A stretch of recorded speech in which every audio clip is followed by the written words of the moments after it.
In nomine Patris et Filii et Spiritus Sancti. Amen. Shalom. Aleichem. Magandang umaga sa ating lahat sa mga panig ng buong mundo.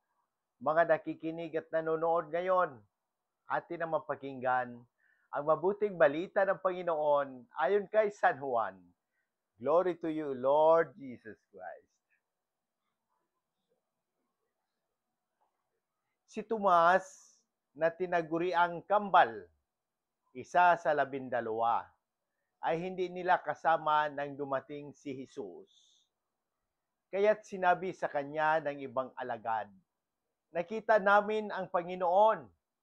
Sumagot si Tomas, "Hindi ako maniniwala hanggat di ko nakikita ang butas ng mga pako sa kanyang mga kamay at naisusuot dito ang aking daliri at hanggat hindi ko naipapasok ang aking kamay sa kanyang tagiliran." Makalipas ang 8 araw, muling nagkatipon sa loob ng bahay ang mga alagad. Kasama nila si Tomas. Nakapinid ang mga pinto, ngunit pumasok si Jesus at tumayo sa gitna nila. Sinabi niya, "Sumainyo ang kapayapaan." Saka sinabi kay Tomas, "Tingnan mo ang aking mga kamay at ilapit dito ang iyong daliri. Ipasok mo ang iyong kamay sa aking tagiliran. Huwag ka nang mag-alinlangan. Maniwala ka na." Sumagot si Tomas, "Panginoon ko at Diyos ko." Sinabi sa kanya ni Jesus, "Naniniwala ka na ba sapagkat nakita mo ako? Mapapalad ang mga naniniwala kahit hindi nila ako nakita." Ang mabuting balita ng Panginoon.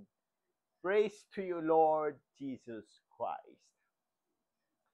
Pagnilaya natin bilang mga Romano Katoliko sa unang pagbasa sa Efeso at sa kapistahan ni Apostol Santo Tomas. Ang Ebanghelyo ngayon ay tungkol sa pagdududa ni Apostol Tomas. Isang pagdududa na naging daan upang lalong mapalalim ang pananampalataya, hindi lamang niya, kundi nating lahat. Ang tugon ni Tomas, "Panginoon ko at Diyos ko," ay isang makapangyarihang pagpapahayag ng pananampalataya. Isang ehemplo ng ating pag-aalinlangan ay maaring maging daan sa matibay na paniniwala kung tayo'y tunay na naghahanap kay Kristo.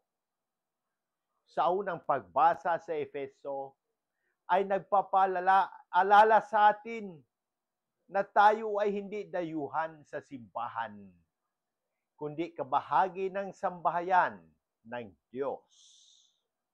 Si Tomas bilang isa sa mga haligi ng simbahan ay nagpapaalala sa atin na bagamat tayo'y may kahinaan, tinatawag tayong maging buhay na bato sa pagpapatayo ng sambayanan ng Diyos.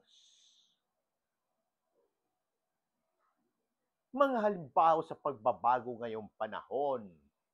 Una, ang pagdududa at pananampalataya sa panahon ng kahirapan.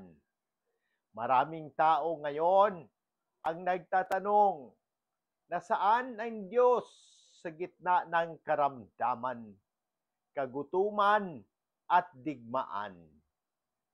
Tulad ni Tomas, hinahanap nila ang patunay ng presensya ng Diyos. Ngunit tulad ng sagot ni Jesus, mapapalad ang mga naniniwala kahit hindi nila ako nakita. Pangalawa, ang pananampalataya sa panahon ng teknolohiya at impormasyon. Sa dami ng fake news at maling turo tungkol sa pananampalataya, mahalaga na bumalik tayo sa tamang aral ng simbahan.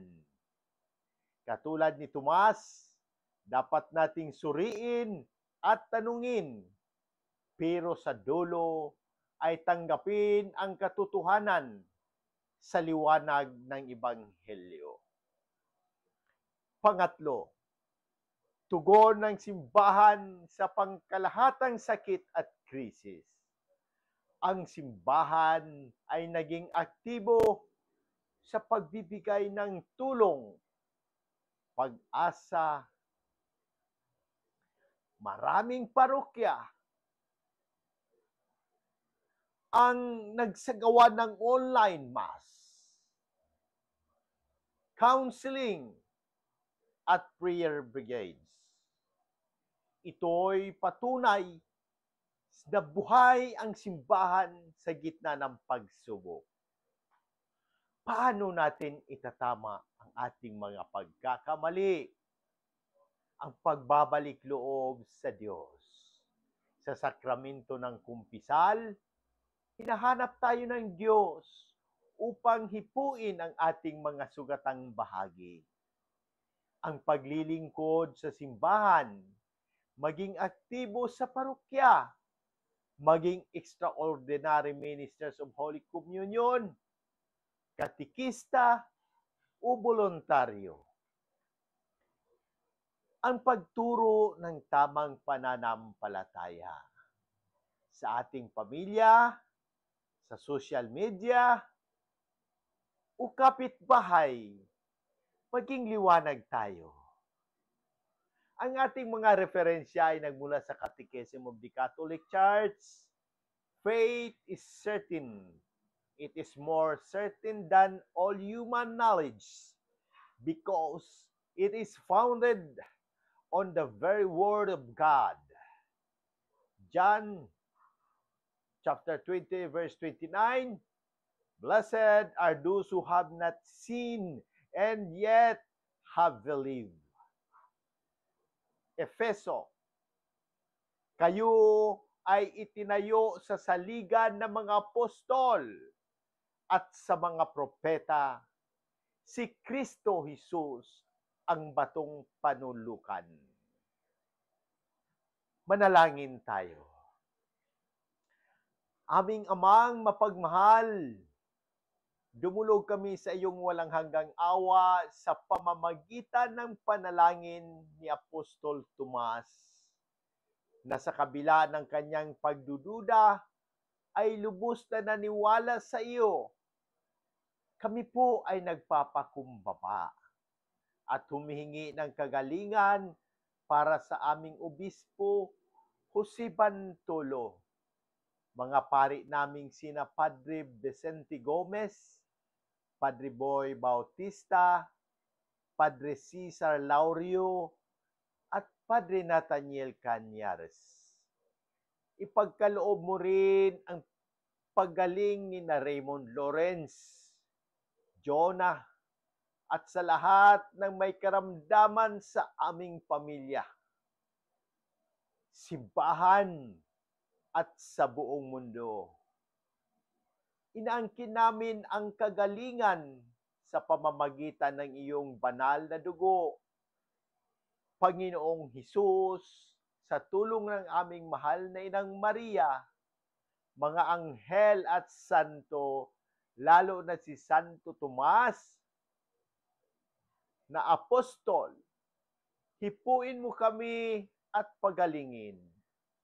Inialay din namin ang panalangin para sa mga kaluluwa ng mga yumao,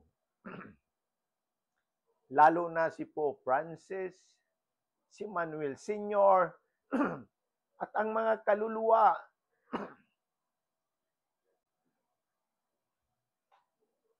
sa purgatorio.